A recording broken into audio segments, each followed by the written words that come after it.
ഇവന്മാർക്കൊന്ന് നാണമില്ലേ പിച്ചച്ചട്ടിയിൽ കൈയിട്ട് വരാൻ? പോയി തോർത്ത് നൂത്തിട്ടിരുന്നാലേ ഇതിലും കൂടുതൽ കിട്ടും. ഈ പെൻഷൻ തട്ടിപ്പിനെ കുറിച്ച് CAG കഴിഞ്ഞ വർഷം ചൂണ്ടിക്കാട്ടിയതാ. അന്ന് അവഗണിച്ച സർക്കാരാണ് ഇപ്പോൾ 1458 ഉദ്യോഗസ്ഥർ ക്ഷേമ പെൻഷനിൽ കൈയിട്ട് വാരിയതിന്റെ പട്ടിക പുറത്തുവിട്ടത്. 2000 മുതൽ ഇത്തരത്തിൽ സർക്കാർ ജീവനക്കാരും പെൻഷൻകാരും പാവപ്പെട്ടവന്റെ സാമൂഹിക സുരക്ഷാ പെൻഷൻ അടിച്ചു മാറ്റുന്നുവെന്നും കോടികളുടെ സാമ്പത്തിക ബാധ്യത ഒഴിവാക്കാൻ കർശന നടപടി സ്വീകരിക്കണമെന്നും 2022 CAG ചൂണ്ടിക്കാട്ടിയിരുന്നു. എന്നാൽ യാതൊരു തരത്തിലുള്ള അന്വേഷണമോ അച്ചടക്ക നടപടിയോ ഈ പിണറായി സർക്കാരിന്റെ ഭാഗത്തുനിന്നും ഉണ്ടായിട്ടില്ല.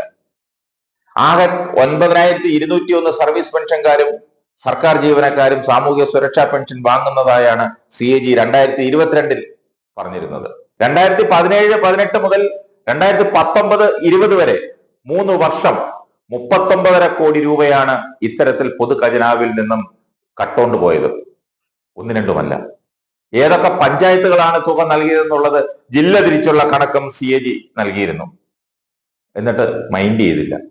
2000 മുതൽ സർക്കാർ ജീവനക്കാരും പെൻഷൻകാരും സാമൂഹ്യ സുരക്ഷാ പെൻഷൻ തട്ടിച്ചെടുത്തെന്നും ഇതുകൂടി കണക്കിലെടുത്താൽ സർക്കാരിന്റെ നഷ്ടം പല മടങ്ങ് ഇരട്ടിക്കുമെന്നും CAG അന്ന് വ്യക്തമാക്കിയിരുന്നു.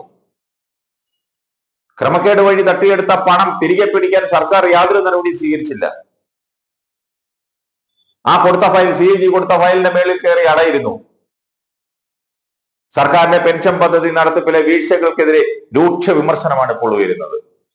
ഗുണഭോക്താക്കളെ ചേർക്കുന്നത് മുതൽ പെൻഷൻകാരുടെ വിതരണം വരെയുള്ള ഘട്ടത്തിൽ വീഴ്ചയുണ്ടായി. 2017-18 മുതൽ 2020-21 വരെ സംസ്ഥാനത്തെ 48 ലക്ഷം ഗുണഭോക്താക്കൾക്ക് പെൻഷൻ നൽകിയിട്ടുണ്ട്. തദ്ദേശ സ്വയംഭരണ സ്ഥാപനങ്ങളിൽ പെൻഷനായി അപേക്ഷ സമർപ്പിക്കുന്ന ഘട്ടത്തിലും പരിശോധനയിലും അംഗീകാരം നൽകുന്നതിലും അശ്രദ്ധയുണ്ടായി. ഒരേ ഗുണഭോക്താക്കൾക്ക് 2 വ്യത്യസ്ത പെൻഷനുകൾ അത് അനുവദിച്ചു കൊടുത്തു. സാക്ഷ്യപത്രങ്ങൾ ഹാജരാക്കാതെയും പെൻഷൻ അനുവദിച്ചു. ഒന്നും വേണ്ട, ഒരു രേഖയും വേണ്ട, ചുമ്മാതെ ഓരോരുത്തർക്കും ഓരോരുത്തരുടെ പേരിൽ പെൻഷൻ കൊടുക്കുന്നു. പെൻഷൻ സ്കീമുകളുടെ നടത്തിപ്പുകാരായ Kerala social security pension limited അതിന്റെ അക്കൗണ്ടുകൾ ശരിയായി പാലിക്കുന്നില്ല. സ്ഥാപനത്തിന്റെ നടത്തിപ്പിൽ സുതാര്യതയില്ല. ഒരു പെൻഷന് ഒരു ഗുണഭോക്താവിന് ഒന്നിലധികം തവണ വിതരണം ചെയ്തതായി CAG കണ്ടെത്തിയിട്ടുണ്ട്.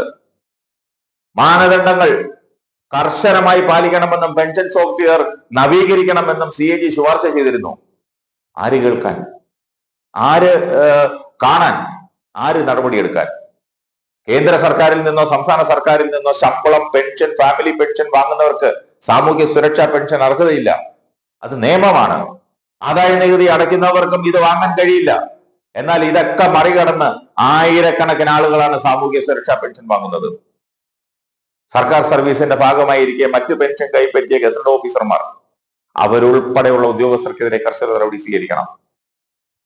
സർക്കാർ ജീവനക്കാർക്ക് ആകെ നാണക്കേടുണ്ടാക്കുന്ന തരത്തിൽ സാധാരണക്കാർക്കുള്ള വിധവ വികലാംഗ പെൻഷൻ വൻ ശമ്പളം കൈപ്പറ്റുന്ന ഉത്തരവാദിത്തപ്പെട്ട ഉദ്യോഗസ്ഥർ തന്നെ തട്ടിച്ചു എന്നത് ഗൗരവത്തോടെ കാണണം.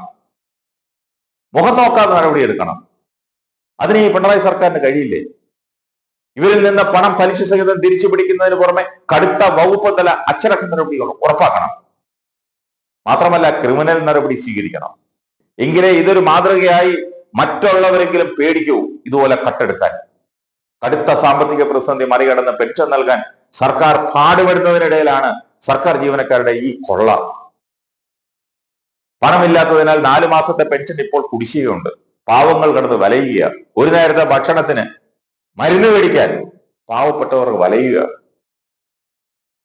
800 കോടിയോളം രൂപയാണ് ഒരു മാസം പെൻഷൻ നൽകാൻ സർക്കാരിന് വേണ്ടത്. ഈ തട്ടിപ്പ് പുറത്തു വിട്ടതോടെ പ്രതിക്കൂട്ടിലായത് തദ്ദേശ സ്വയംഭരണ വകുപ്പ് കൂടിയാണ്. അർഹരായവർക്ക് മാത്രമാണ് പെൻഷൻ ലഭിക്കുന്നതെന്ന് ഉറപ്പാക്കേണ്ടത് തദ്ദേശ സ്വയംഭരണ സ്ഥാപനങ്ങളാണ്. വലിയ തോതിലുള്ള വീഴ്ച ഇക്കാര്യത്തിൽ സംഭവിച്ചു. സർക്കാർ ശമ്പളം പറ്റുന്നവർക്ക് സാമൂഹ്യ സുരക്ഷാ പെൻഷൻ അർഹതയുണ്ടെന്ന് സാക്ഷ്യപ്പെടുത്തിയ തദ്ദേശ സ്ഥാപനങ്ങൾ ഉദ്യോഗസ്ഥർക്കെതിരെ ശക്തമായ നടപടി സ്വീകരിക്കണം. അവർ കൂടെ കൂട്ടുചേർന്നാണ് ഇത് നടത്തിയിട്ടുള്ളത്. അതിലെ പങ്ക് അവർക്കും കിട്ടിയിട്ടുണ്ടോ എന്ന് പോലും സംശയിക്കേണ്ടിയിരിക്കുന്നു. സർക്കാർ സർവീസിലേക്ക് പ്രതിഫലം പറ്റുന്ന മറ്റ് തൊഴിലുകളിൽ ഏർപ്പെടാനോ പാരിതോഷികമോ സാമ്പത്തിക സഹായമോ സ്വീകരിക്കാനോ പാടില്ല. ഈ നിയമം നിലനിൽക്കുമ്പോഴാണ് 1458 ജീവനക്കാർ അനധികൃതമായി പെൻഷൻ വാങ്ങുന്നതായി കണ്ടെത്തിയിരിക്കുന്നത്. ഇത് ഗുരുതരമായ സംഭവമാണ്, ഗുരുതരമായ വീഴ്ചയാണിത്. ലക്ഷങ്ങൾ മാസശമ്പളം വാങ്ങുന്നവർ അവരാണ് ഓരോ വർഷവും മസ്റ്ററിംഗ് നടത്തി ക്ഷേമ പെൻഷനും തട്ടിച്ചുകൊണ്ടിരിക്കുന്നത്. തട്ടിപ്പുകാരുടെ എണ്ണം ഇനി കൂടാനാണ് സാധ്യത. യഥാർത്ഥ കണക്കെടുത്താൽ ഇവിടെ എങ്ങും നിൽക്കില്ല.